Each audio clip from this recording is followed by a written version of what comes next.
Vamos dar início aí a mais uma live aqui da Escola de Química, né? Gabriel, obrigada pela presença novamente, né? Então, Gabriel Costa vai apresentar para a gente hoje uma palestra sobre alquimia, né? As origens da alquimia. E aí, acho que o pessoal já conhece o Gabriel, né? Gabriel é engenheiro químico também da Escola de Química, né? Formado pela escola, acho que em 2013, se eu não me engano, né, Gabriel? Sim, dezembro de 2012, mas eu assinei a colação em janeiro de 2013, fevereiro. Enfim. E Gabriel foi meu aluno, né? Então é uma satisfação ver o Gabriel aqui hoje. E aí vou explicar para quem nunca participou de nenhuma live nossa como funciona.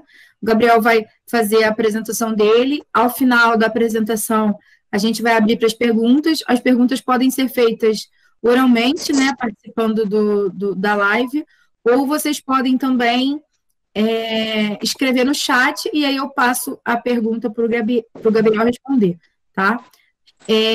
Pessoal, os alunos que forem deixar o número de DRE, eu peço que façam isso ao final da apresentação do Gabriel, tá? Então, pode começar, Gabriel. Ok. Falando um pouco, como eu sempre falo, sobre o que é o Projeto Chaos, que é essa iniciativa tão linda e tão maravilhosa que eu faço parte. Ele é um projeto que tem no nome o deus primordial da mitologia grega, né, Chaos, que era um caos, um vazio insondável, mas que também estava cheio de coisas ali. E disso tudo vai surgindo no mundo, na mitologia. Por isso a gente escolheu esse nome de Projeto Chaos para um projeto que busca estudar as origens das práticas que são entendidas como magia e que se desdobraram no que a gente entende hoje como ciência, e também estudar diversas mitologias e como as mitologias de vários povos podem se conectar e têm alinhamentos entre si. Hoje eu vou estar aqui falando sobre as origens da alquimia, e é engraçado porque não tem muito como a gente falar se isso é esoterismo, é magia, é ciência, porque antes tudo meio que andava junto. Não tinha muito uma separação muito fixa entre o que você fazia fisicamente no laboratório e os aspectos mentais que estavam sendo trabalhados ali, ou as mitologias que embasavam o que ia acontecer dentro do seu tubo de ensaio, por exemplo. Então, é muito interessante você estudar a evolução das ciências e ver como lá no início, quando elas foram surgindo, tinha muita coisa que não era entendida como puramente espiritual ou física, e isso tudo, depois de um certo tempo, principalmente com o iluminismo, foi se separando de uma forma mais limitada o que era um campo, o que era outro. Então, vou falar um pouco sobre alquimia, mas por acaso eu vou falar também sobre a própria química em si, porque elas surgiram juntas. A alquimia não tem um início formal do tipo inauguraram a alquimia aqui, mas ela tem indícios de coisas que vão sendo descobertas cada vez mais antigas e que já eram entendidas como algo que hoje a gente chama de alquímico ou químico. Por exemplo, no Egito, em 3000 a.C., já existiam alguns pigmentos sintéticos sendo feitos, principalmente o azul egípcio, e a cor azul é uma das mais difíceis de fazer em termos de pigmento, porque ela é uma das que você tem menos representantes dessa cor de forma forte e bem pigmentada na natureza, mas os egípcios já faziam azul cerúleo, ou azul egípcio, pelo menos desde 3000 a.C. E essa técnica era guardada a 7 chaves e ela era entendida só por quem, claro, tinha acesso às matérias-primas, mas tinha entendimento também do processo de como fazer esse azul egípcio. E isso já era para isso necessário fazer várias manipulações de matérias-primas até chegar no produto. Então já é algo que a gente entende hoje como química e que a gente continua a fazer na química. Por exemplo, tem a química geral experimental, que eu não lembro qual é a sigla da matéria, onde a gente vai fazer vários pigmentos, vermelho monolite, mas cada turma escolhe alguns pigmentos para fazer nessa matéria, e a gente vê que as técnicas são bem ainda próximas do que era feito antigamente. Não tem nada muito diferente do que se fazia antigamente. Claro que, exceto o fato de hoje ter Sigma Aldrich, VTEC, que já vende os produtos prontinhos, e antigamente eles tinham que pegar matéria-prima bruta, mas o processo não mudou muito. No Oriente Médio, por volta de 500 a.C., os árabes também já tinham um conhecimento bem específico e bem aprimorado até de alquimia. E existem vários compêndios de alquimia árabe que, inclusive, conectam questões alquímicas, químicas que estavam acontecendo na reação e também com aspectos planetários. Por exemplo, faça essa reação sob a luz do planeta Júpiter, porque aí ela vai dar mais certo. Eles tinham um entendimento bem próximo entre os aspectos que aconteciam no nosso mundo e os que aconteciam no espaço, no céu, e principalmente com os planetas visíveis a olho nu. No Mediterrâneo, por volta de 300 a.C., a alquimia grega também foi tendo contribuição de vários outros povos, claro, mas com o período helênico, isso tudo ficou conhecido sob o corpo da alquimia grega, e aí surgiram os grandes alquimistas que foram a base para o que a gente conhece hoje como química. Eles definiram lá os 4 elementos, o quinto elemento, que era a quinta essência, e foram começando a pesquisar quais eram as menores partes constituintes da matéria nessa época. Com o iluminismo científico, como eu falei, e aí já num arcabouço que era meio que unindo norte da África, Oriente Médio e Europa, mas que foi muito mais definido de forma científica na Europa, foi necessário separar, então, o que era possível comprovar com a razão e outras ciências, outros conhecimentos que ficaram sendo conhecidos como esotéricos. As químicas, orgânica e inorgânica, então, elas seguiram seu caminho como ciência, e os conhecimentos esotéricos continuaram sendo estudados, mas sobre a égide de outros nomes e de outros arcabouços. A gente tem 2 principais escolas alquímicas e herméticas, que são a escola francesa, cujo representante mais conhecido é Eliphas Levi, e a escola inglesa, com S.L. Matters, mas também que inclui vários outros conhecidos. Aqui embaixo coloquei só alguns exemplos. O Eliphas Levi, ele tem o famoso livro Dogma e Ritual da Alta Magia, que estava aqui na minha mesa, mas eu já guardei. E que ficou muito conhecido também pelo livro História da Magia. E o Matters por ter traduzido vários manuscritos, assim como outros grandes nomes da Golden Dawn, como o Eight, que fez o baralho que muita gente usa hoje, de tarô, que é o Rider-Waite-Smith, porque foi desenhado por Pamela Smith. E, claro, o Aleister Crowley, né? Quem não conhece ou já não ouviu falar de Aleister Crowley, ele usava muito da alquimia na descrição dos rituais e na análise do que ele via e fazia nos rituais. Ele tem, inclusive, um livro só de correlações, que é o Liber 777, que tem tabelas para você correlacionar coisas de vários campos diferentes que têm energias parecidas, entre elas a alquimia. Vocês podem perguntar também no meio e a Raquel vai lendo aí e me passando as perguntas, se vocês quiserem. Ou podem deixar para o final. Enfim, a tabela periódica em si, ela teria sido inaugurada, mas ainda não era uma tabela, e não tinha períodos, então não era periódica, então não era uma tabela periódica, com Paracelso, em 450 a.C. E isso depois foi detalhado um pouco melhor por Aristóteles, em 350 a.C. Tinha uma teoria que Paracelso começou a definir, que era a de que o mundo estava todo junto num único ponto, antes do Big Bang, provavelmente, que era a mônada. Essa mônada teria primeiro se dividido, então, num princípio masculino e num princípio feminino, ou num princípio solar e num princípio lunar, que seriam o Sol, ou ouro, e a Lua, ou a prata, os mais nobres dos metais. Esses princípios teriam se desdobrados uma vez mais. E aí você teria formado sal, que é o sal NaCl mesmo, que a gente conhece hoje, mas também era todo um conjunto de sais, que era resumido ali naquela palavra sal. O mercúrio, que era um metal bem curioso, porque ele era um metal líquido.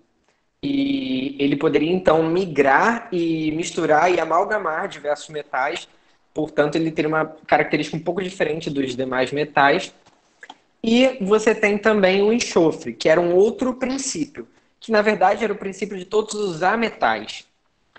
Os sais, ou o sal, o mercúrio e o enxofre teriam reagido mais uma vez, então, para formar os 4 elementos que a gente conhece: terra, água, fogo e ar. E aí, esses 4 elementos são muito conhecidos porque eles formam um conjunto bem definido, bem organizado, de 4 elementos. 2 deles são secos, 2 são úmidos, 2 são frios e 2 são quentes. Tem muita correlação importante que dá para fazer com essa questão do 4, como o número de elementos que formam alguma coisa completa. E Aristóteles, então, colocou definitivamente o 5º elemento, que é o éter, ou o espírito, nessa equação. Então, a tabela periódica, ou seja, os elementos conhecidos até então, eram os 10 que formam a tétrade, ou tetráctis, que é esse triângulo aqui, que é a primeira figura, que seriam a mônada, Sol e Lua, Sal, Mercúrio, Enxofre, Terra, Água, Fogo e Ar. E mais o éter, ou o espírito, que animava cada um dos elementos, principalmente quando eles estavam na forma de seres vivos. Pulando bastante para frente, nesse período, desde a Grécia Antiga até as primeiras tabelas periódicas, foi se descobrindo cada vez mais elementos. E elementos que eram vistos como uma coisa única foram sendo entendidos um pouco melhor como mais de uma coisa que poderiam estar misturadas, mas que poderiam ser separadas também. Então, quanto mais você conseguiu separar os elementos um do outro e purificar cada um deles, você foi chegando no mínimo número de elementos que seria necessário para formar tudo que existe no mundo. E aí, Basil Valentine apresenta essa tabela que é bem organizada, que tem vários elementos, e Dalton conseguiu separar algum deles ainda mais para formar o que ele chamou de átomos, e que seriam elementos que se distinguiriam um do outro pelo tamanho das contas ou das bilhas, que eram esses átomos, que eram esferas. Então, Basil Valentine coloca aqui alguns compostos como se fossem elementos químicos, porque na época não tinha ainda uma separação do que era definitivamente, de forma formal, de forma científica, um elemento. Mas Dalton começa a criar essa noção quando ele realmente tenta dividir ao máximo cada um dos gases que ele está trabalhando, e ele chega em alguns elementos, inclusive conseguindo calcular a sua massa. Mendeleev criou, então, já em 1869, a versão mais conhecida da tabela periódica, que foi sendo melhorada a partir de então, mas é a primeira que apresenta de uma forma bem clara quais são os elementos e quais são os períodos nos quais se repetem algumas características desses elementos. Não sei se vocês já foram lá no 5º ou 6º andar do Instituto de Química, tem uma tabela periódica bem parecida com essa lá na parede de uma das salas. E eu adorava ficar vendo como é que tinha pouco elemento nela. E hoje a gente tem vários outros elementos. Alguns deles só existem por 1 segundo ou por milésimos de segundo, porque são elementos sintéticos, mas que já foram incluídos por apresentarem essas características periódicas e terem lá o lugarzinho na tabela periódica. Ela vai sendo aumentada a cada dia, claro. Agora vamos falar um pouco do que significa na alquimia tudo isso que foi sendo descoberto e que serviu depois para a ciência. Porque, claro, isso foi sendo descoberto e foi sendo desenvolvido e é muito usado hoje na ciência. A gente usa a tabela periódica muito na química. Mas qual era o significado filosófico e qual era o significado mental e espiritual de cada um desses elementos, de cada um desses objetos? Que é a parte mais... que se tem menos informação. E é a parte que é mais curiosa, paradoxalmente, dessa equação, para mim, a meu ver. O tetráctis, como eu falei, foi como os elementos foram se dividindo no começo do mundo, no começo do universo, e ele tem esses 10 elementos aqui, que são os elementos primordiais, desde a mônada até chegar nos 4 elementos. O zero, que é a mônada, ele não seria nada. Esse zero alquímico não é como se ele não fosse nada ou não tivesse nada ali. Ele era, inclusive, o potencial infinito para se criar tudo. Então, esse zero, ele é tudo que pode existir, só que tudo se cancelando. A figura mais usada para representar essa dualidade é a da Ouroboros, mas tem uma figura bem interessante também, que seria de dois dragões aqui, que é um deles querendo volatilizar, ele representa o elemento volátil, o princípio volátil, e o outro mais denso, querendo densificar. Então, quando a matéria quer se tornar volátil e quer se tornar densa para poder se manifestar no planeta, se manifestar na natureza, elas se cancelam entre si se uma força for igual à outra. E o zero era apenas isso. Infinitos elementos em potencial, mas nenhum deles manifesta, porque eles estavam ali se cancelando continuamente. Estava tudo junto numa mônada. A mônada em si é quando esses elementos se tornam conscientes e você consegue perceber o que tem ali naqueles elementos. Então, a Ouroboros está se cancelando de uma forma que a gente não consegue nem perceber os elementos. A mônada a gente percebe que os elementos estão ali, mas ainda não estão materializados. Então, a primeira materialização deles vai ser a divisão, que é o 2. É engraçado observar também que a progressão da alquimia segue também a progressão numerológica ou a progressão de significado pitagórico dos números. Então, o zero vai indicar para a gente coisas que não estão se materializando, mas têm muito potencial. O zero no tarô é o louco, ele tem liberdade para fazer o que ele quiser, mas ele não faz nada ainda, porque ele não tomou a decisão. A mônada no tarô, por exemplo, ela já é o mago. Ele é uma pessoa que juntou tudo que ele precisava para começar a tomar uma decisão, para ir em frente para o caminho que ele quer seguir. O 1 também é essa questão do bastão, da baqueta, da vontade a nível mental. O Sol e a Lua seriam os princípios, as dualidades e as oposições ou polaridades. Muito se usa a dualidade masculino e feminino, mas isso não deveria ser relacionado a gênero humano, e sim a gênero energético. Uma energia mais masculina seria uma energia com um certo potencial, e uma energia mais feminina seria uma energia com outro potencial. Então, o masculino ele sempre quer expandir, volatilizar, e a energia feminina, ela teoricamente deveria querer sempre contrair, sempre se manter, densificar. Os três princípios que se formam depois dessa dualidade, Sal, Mercúrio e Enxofre, também tem uma certa correlação com esses dois princípios que eu mostrei antes. O Sal, ele é o epíteto do princípio lunar. Ele se densificou tanto que ele virou um sólido. O enxofre, pelo contrário, ele é um sólido, mas ele quer o tempo todo virar um gás. O enxofre, ele quer formar fumaça, ele fica soltando gases o tempo todo, ele fica se decompondo quando ele está em contato com o ar. Então, o enxofre ele é o epíteto do elemento masculino ou solar. Enquanto isso, o Mercúrio ele tem os dois estágios, ele tem as duas polaridades. O Mercúrio seria um elemento andrógeno. Ele tanto é denso, a ponto de ser um metal pesado pra caramba, quanto ele é líquido, a ponto de fugir e escapar pelos dedos. Mas não segurem Mercúrio na mão, porque não é tão seguro. Estou dando esse recado aqui. Já a terra, água, fogo e ar, eles teriam uma capacidade mais estável. Eles são combinações do sal, mercúrio e enxofre, contendo mais de um ou mais do outro, mas eles já estão estabilizados de uma forma que se você deixa eles misturados, eles tendem a se separar ou eles tendem a ocupar lugares dependendo da densidade deles. A terra seria o elemento que fica mais embaixo nessa separação. A água, ela fica um pouco acima. O fogo, ele parte da água quando é um líquido inflamável e fica acima dela o tempo todo. E o ar, ele fica mais acima. Todo mundo está vendo a apresentação?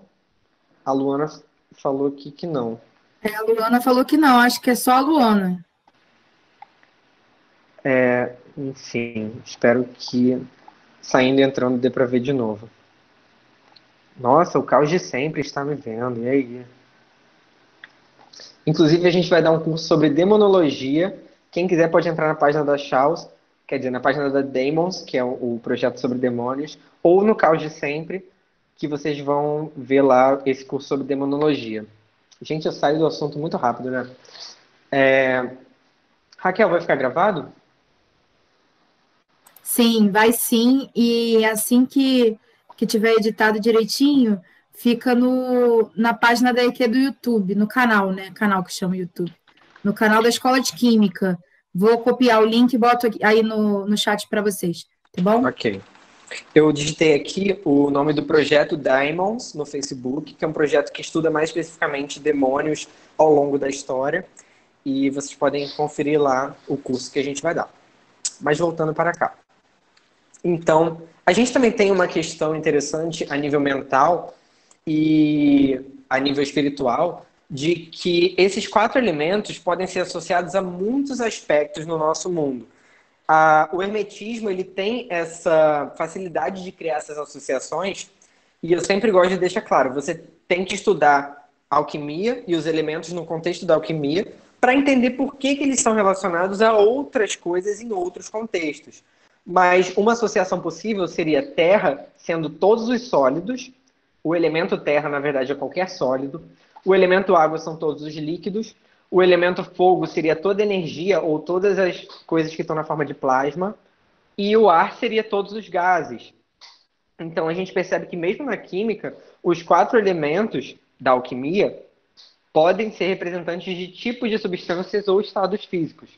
Já a nível mental e a nível da vida cotidiana, a terra pode ser, por exemplo, saúde física, enquanto a água pode representar emoções, sentimentos. O fogo, ele pode representar a vontade, pode representar a criatividade, aquela centelha de uma ideia que surge. E o ar pode representar o pensamento mais racional. Mas cada autor vai ter uma correlação. Por exemplo, no hermetismo da escola inglesa e da escola francesa, às vezes eles trocam os elementos associados a fogo e a ar.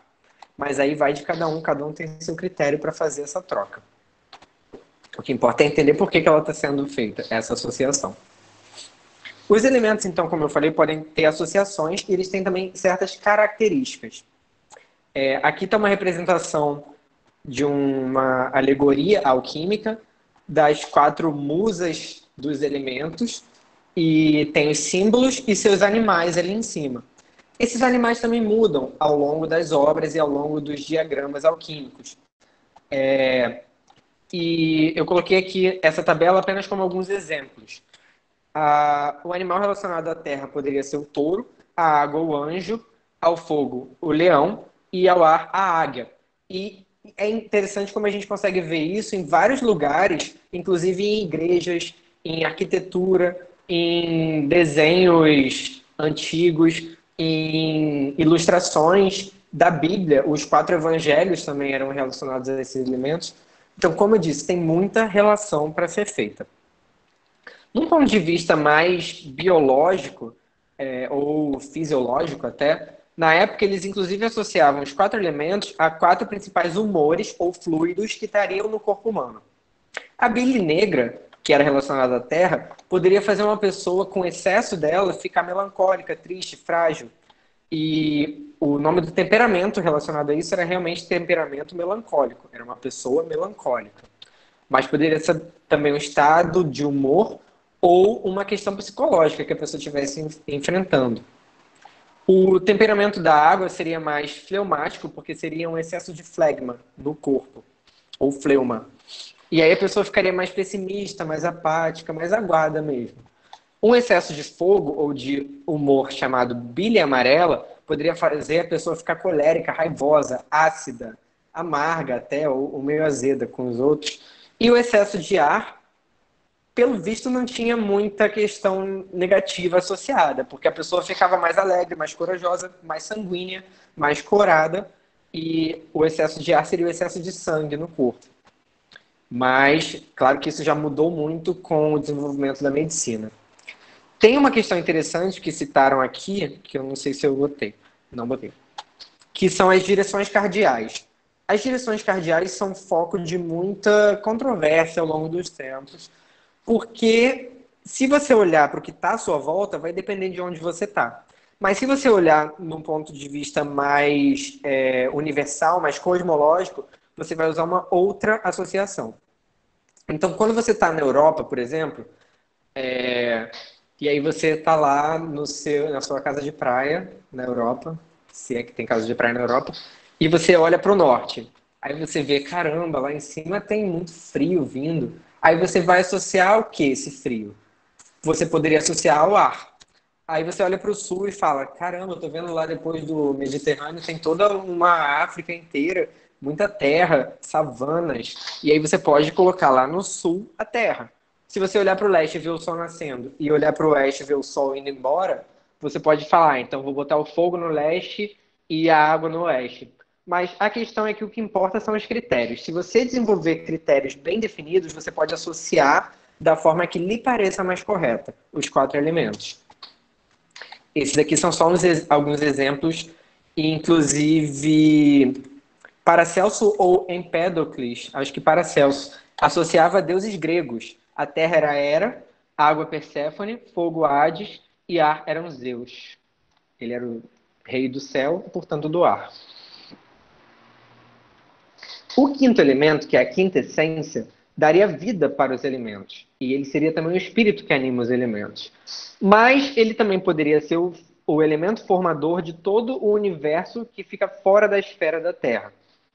E os 5 planetas que vêm depois dessa esfera da Terra também eram associados a metais. Quando você soma a Lua e o Sol, ficam 7 metais, que eram os principais metais que eles usavam e que eles citavam nos compêndios alquímicos. O mundo sublunar, da Terra até a Lua, era formado só dos 4 elementos. Já o supralunar, para alguns autores, era só formado de éter, porque ele era eterno. E os movimentos dele eram bem organizados. Além disso, tinham as estrelas fixas que pensavam-se que realmente eram imutáveis e fixas. Embora a gente hoje saiba que elas só têm uma mudança tão lenta que a gente não percebe numa vida humana ou em 1000 vidas humanas. E aí elas parecem fixas. Mas a gente tem, então, 2 leituras. O éter como o espírito que está dentro de cada um, ou o éter como formador de tudo que é eterno, de tudo que está além da Lua. Inclusive, algumas teorias, elas diziam que as almas humanas eram moldadas no Sol, eram entregues para Hecate na Lua, que fazia esse direcionamento e essa condução das almas, e eram conduzidas para corpos na Terra. Mas isso aí já entra um pouco nas teorias filosóficas da alma, de como a alma funcionava e de como surgia a alma humana.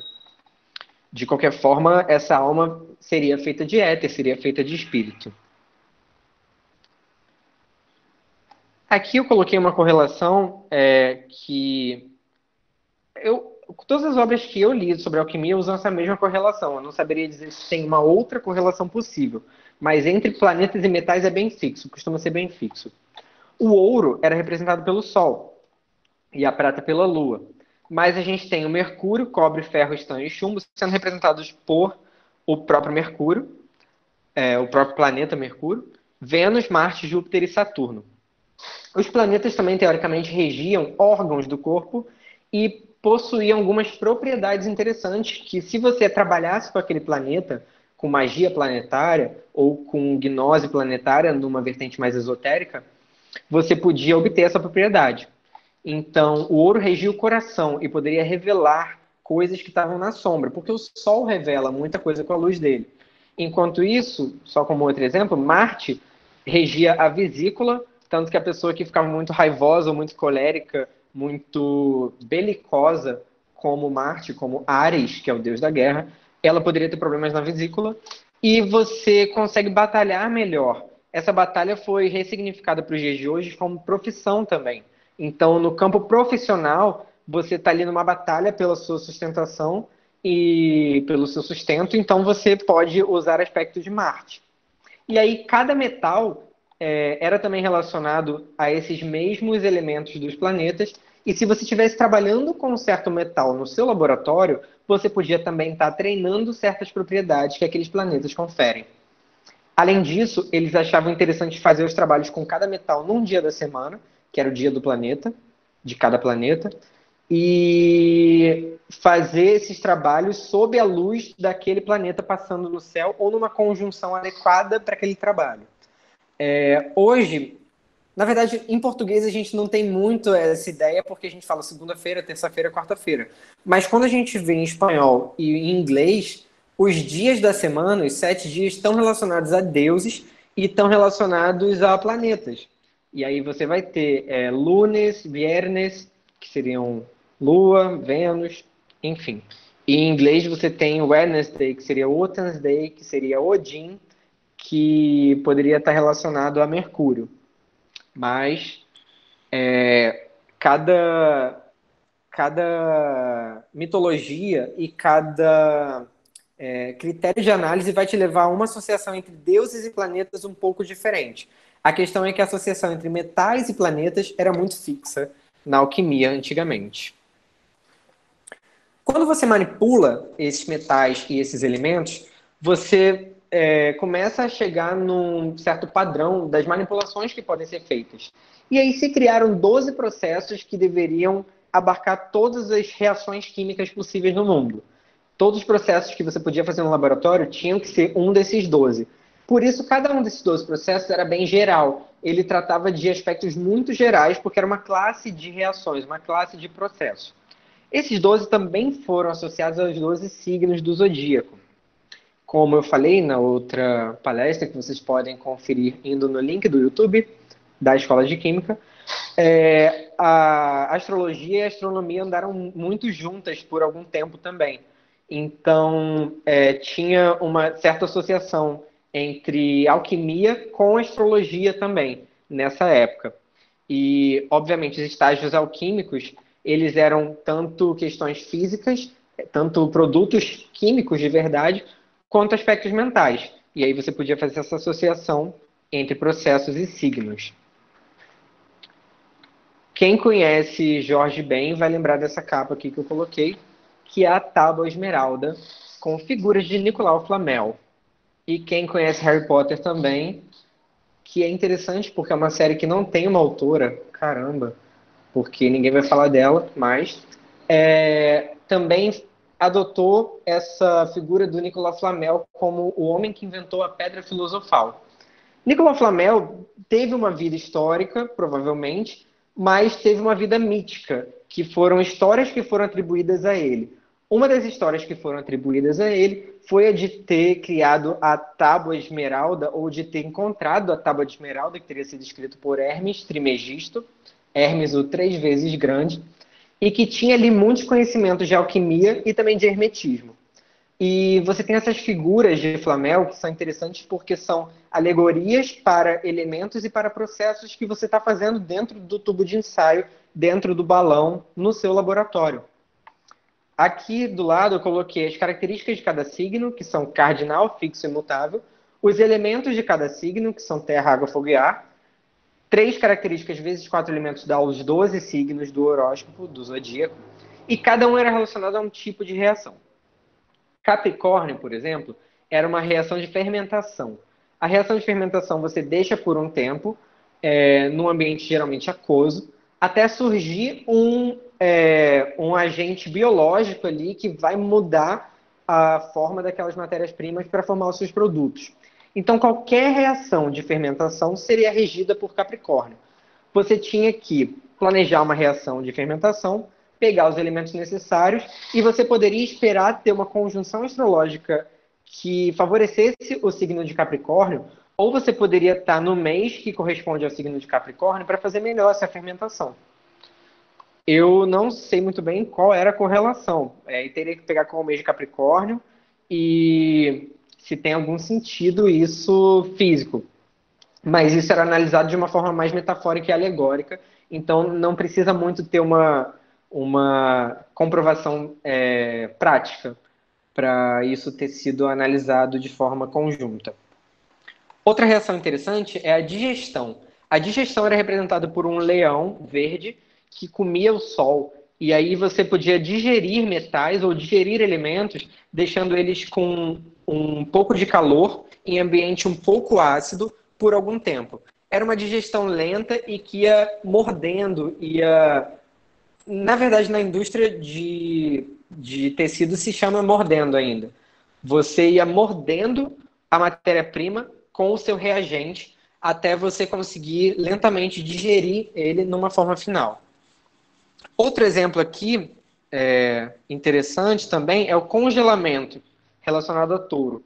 Qualquer mistura líquida que você conseguisse gerar um sólido, por exemplo, precipitação ali dentro, você estava fazendo um congelamento.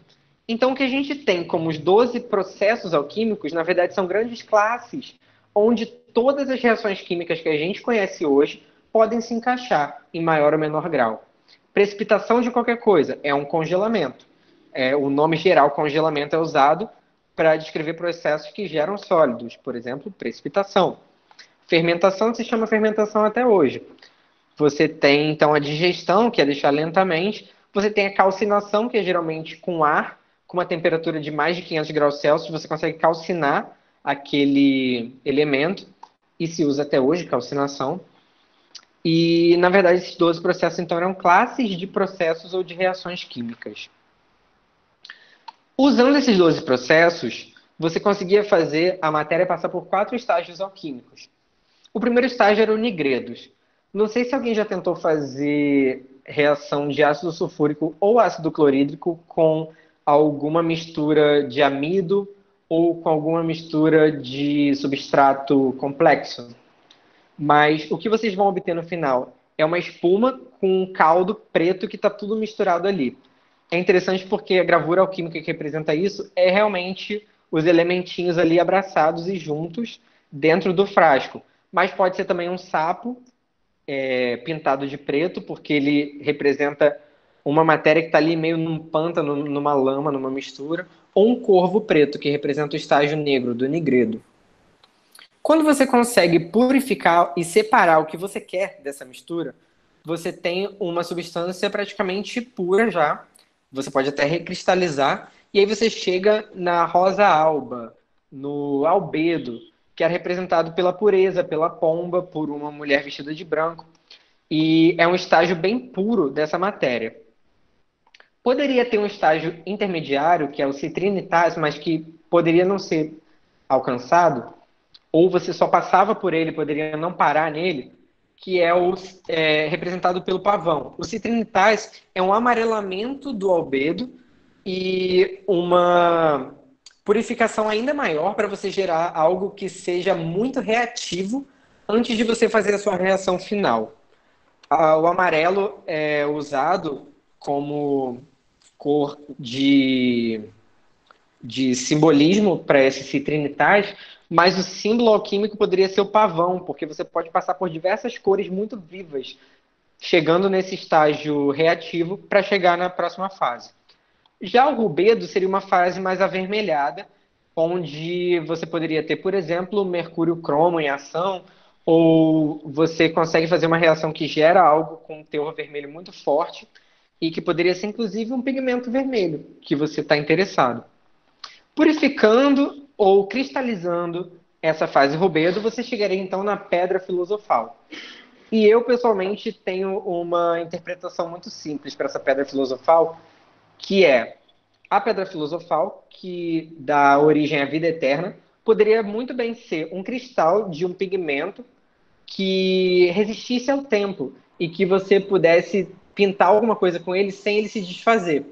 Isso numa visão mais física, claro. Mas numa visão mais filosófica, mais espiritual, a pedra filosofal seria o máximo que você poderia fazer numa obra alquímica. Seria a sua obra mestra, seria a sua magnum opus, e que te daria vida eterna, porque todo mundo vai falar dela ao longo do tempo, por ser algo muito bem feito, talvez. Ou poderia ser a vida eterna mesmo. A pessoa poderia ter reconhecido, como Nicolau Flamel, daquela série que não tem autora, uma forma de viver para sempre.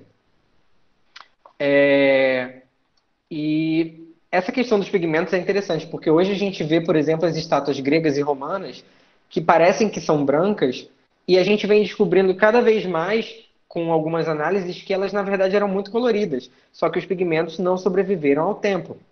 E ao mesmo tempo a gente tem a obra maia, na América Central, e a obra egípcia, que é africana, com azul, com vermelho e com amarelo muito vivo ainda, mesmo tendo passado milhares de anos.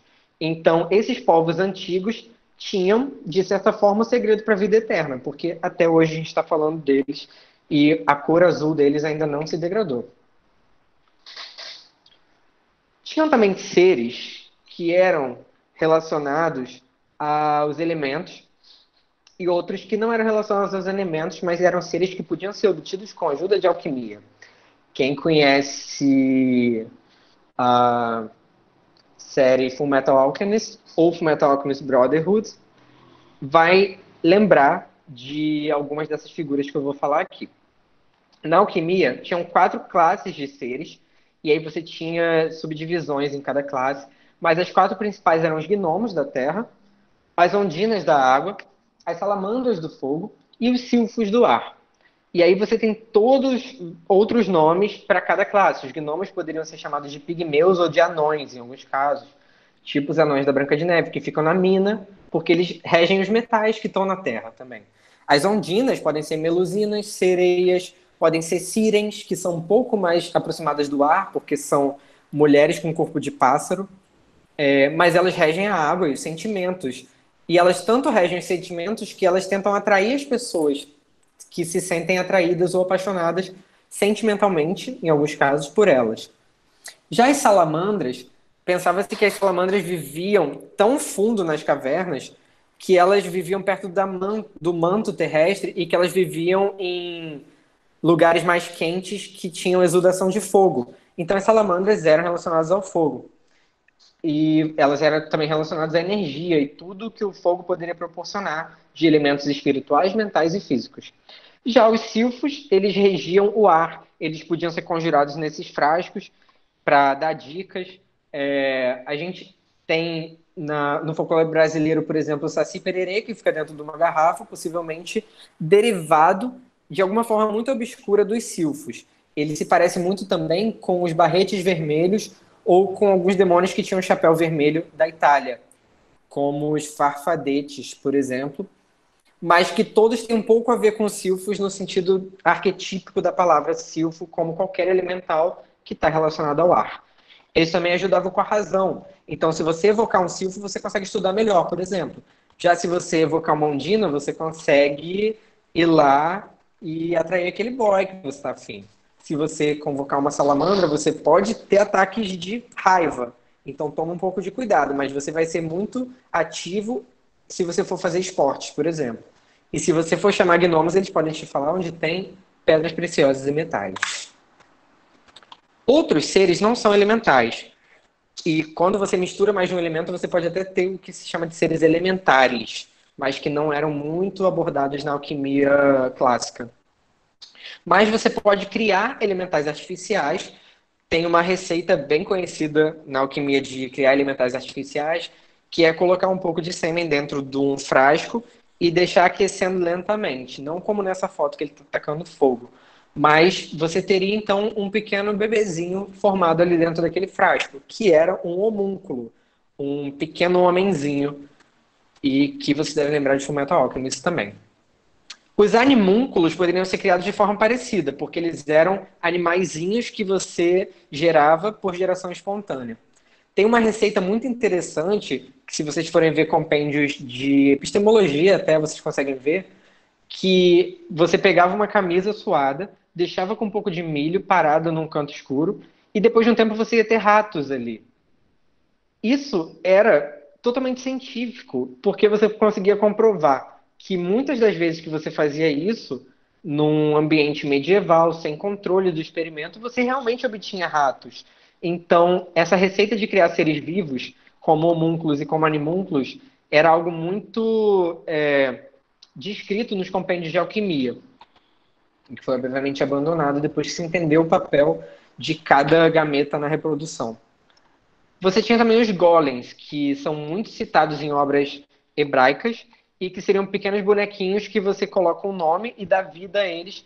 Eles podem fazer coisas para você, mas na Suméria você podia usar eles para atingir outras pessoas que se parecessem com aquela estátua. Então, funciona meio que como um boneco que se chama de voodoo, embora o voodoo não tenha muito disso de fato. Mas na Suméria se usava bastante estátuas de cerâmica ou de argila para você atingir outras pessoas de forma mágica.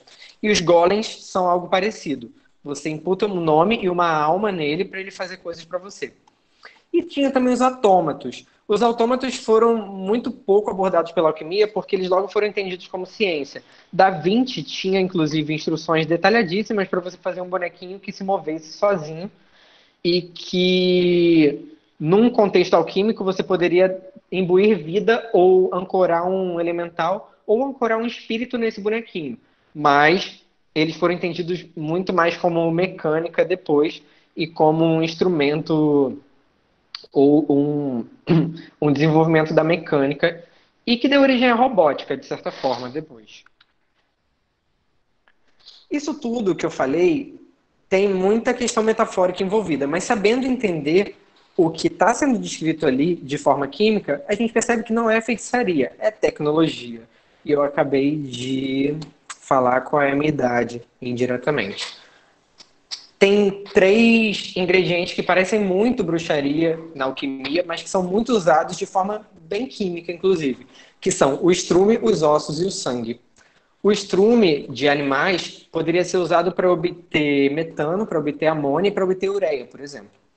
Já os ossos, quando você faz uma destilação destrutiva, quando você pega pó de osso e faz uma queima, uma calcinação ou uma digestão com ácido, você consegue obter ácido cianídrico, você consegue obter ácido fosfórico, e depois você consegue ter fosfato de cálcio, e você consegue obter também ácido carbônico.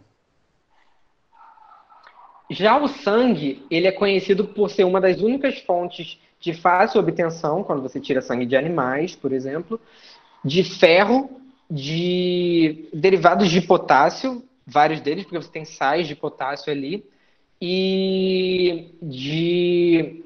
basicamente disso. Você ainda tem algumas questões de ciano, de elemento ciano ali, mas quase tudo se destrói quando você faz a digestão. Então, os mais importantes seriam mesmo o ferro e o potássio, e os seus derivados. Tem, inclusive, antibióticos, extratos vegetais e fermentados que eram usados na alquimia e que são descritos desde os papiros egípcios, por exemplo. Você podia usar estrume de crocodilo do Nilo, misturado com lama do Nilo, para curar algumas doenças. E depois a gente foi, depois pesquisando cientificamente, a humanidade foi descobrindo que isso fazia sentido, porque o estrume seco tinha fungos, os fungos geravam antibióticos, por exemplo, a penicilina. Então, essa ideia de passar estrume em ferida era bem arriscada, mas fazia algum sentido. Os extratos vegetais também podiam ser usados para fazer várias manipulações alquímicas e você converter em outros compostos. Os fermentados, quando você conhece, quando os europeus conheceram os povos mais do Oriente, como Japão e China, eles descobriram toda uma gama de ciência ali voltada para soja e para fermentados e que poderiam adicionar muito conhecimento a eles. E óbvio que como a alquimia era complexa e como era difícil desenvolver essa atividade e era tudo muito caro, você tinha que usar para algo que também pudesse gerar produtos que você pudesse ter um ganho em cima disso, para a atividade se pagar. Então, ela veio se utilizando muito na questão dos pigmentos e tintas sintéticas e na conservação e embalsamamento. Pigmentos, você tem um pouquinho de um composto que já dá uma cor muito viva. Então, você consegue ganhar na quantidade, você consegue vender bem caro, se ele for raro, e você consegue usar muito pouco, produzir muito pouco para ter um grande resultado final. Já a conservação servia para as carnes mais caras e mais raras, assim, mas poderia ser conservação de corpos também, de pessoas mais abastadas. Então, se você for evoluindo a sua técnica de embalsamamento, por exemplo, você pode ter um bom status na sociedade porque você prestou serviço para um rei ou para um faraó. Os pigmentos interessantes que eles conheciam, por exemplo, eram o azul egípcio, o azul maia e o azul prússio, que já é bem posterior, e o vermelho cinábrio, que é formado por sulfeto de mercúrio. Eu nunca lembro se é sulfeto ou sulfato, mas eu acho que é sulfeto. E dava essa cor vermelha bem viva. O azul egípcio ele era feito a partir de alguns metais. Era meio que uma queima, como se fosse uma frita de algumas terras e alguns metais. O azul maia ele também era produzido de forma similar, com argilas. E o azul prússio, o azul da Prússia, ele poderia ser produzido facilmente a partir de ossos e sangue, porque ele é basicamente 6 cianetos em volta de um ferro. E aí, se você pegasse e fizesse as operações adequadas com ossos e depois misturasse isso com sangue, que daria o ferro 2+, você consegue formar azul da Prússia. Então, repito, parecia muito bruxaria e feitiçaria quando alguém entrava no laboratório e tinha alguém com osso e sangue ali. Mas é o que hoje a gente ainda usa para fazer alguns corantes, algumas reações. Só que hoje a gente usa os compostos já separadinhos, por isso que não parece tanto. E é isso, gente. Isso foi uma grande conversa. A gente pode falar sobre o que vocês quiserem falar e que eu não falei tão detalhadamente aqui. Se tiver dúvidas, também podem me mandar. E entrem na página do Projeto Chaos, que a gente está falando exatamente sobre alquimia essa semana. Então, tem vários posts sobre alquimia por lá. Aqui são algumas referências bibliográficas. Eu vou passar essa apresentação e depois vocês vão ter, mas para vocês lerem e conseguirem se aprofundar um pouco mais nos assuntos que eu falei aqui.